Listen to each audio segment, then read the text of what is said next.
வணக்கம். இன்று ஒரு சங்க பாடலை பார்க்கலாமா? நற்றினை 102வது பாடல். இதுதான் பாடல். கொடுங்கற் கரைத்த செவ்வாய் பைங்கிழி அஞ்சல் ஓம்பி ஆர்வதம் கொண்டு நின்குறை முடித்த பின்றை என்குறை செய்தல் வேண்டுமாய் கைதொழுது இறப்பன் பல்கோட்பளவின் சாரல் அவர் நாட்டு நின்கிளை மருங்கின் சீரின் ஆயின் ஏனல் காவல் ஆயினல். எனவே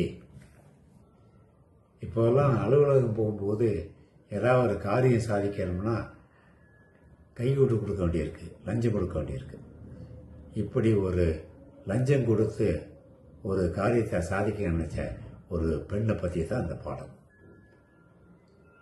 ஒரு தோட்டத்தில் திணைப்பயிர் வளர்ந்து கதிர்களெல்லாம் முற்றி நிற்கிது.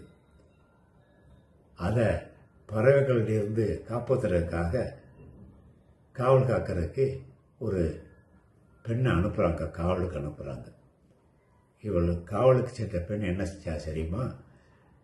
பக்கத்தில் அந்த தோட்டத்துக்கு பக்கத்தில் ஒரு மலைச்சாரிலிருந்து கிளிகள் கூட்டம் கூட்டமாக வந்து அந்த திணைப்பயிரை கடிக்கிறதுக்காக வந்தது. அப்போ இவ வந்து விரட்டுறதுக்கு போனவ, அந்த பறவைகளை விரட்ட போனவ கிளிகள்கிட்ட பார்த்து, கிளிகளே வாங்க வாங்க, நல்லா வேணுங்கிறத எடுத்துக்கங்க, வயிறார சாப்பிடுங்க, சாப்பிட்டு உங்களுக்கு உங்கள் சொந்த பந்தங்க அந்த மலையில் இருந்தாலும் அதுக்கு வேணுங்கிறத பறிச்சுக்கிட்டு போங்க அப்படின்னு எடுத்து கொடுக்குறான். எடுத்து வேணுங்கிறத எடுத்துக்க சொல்லி சொல்கிறான். காவல் காக்க போகிறவங்க ஏன் இப்படி சொல்கிறா? அதுவும் கையெடுத்து வேண்டி கேட்குறான்.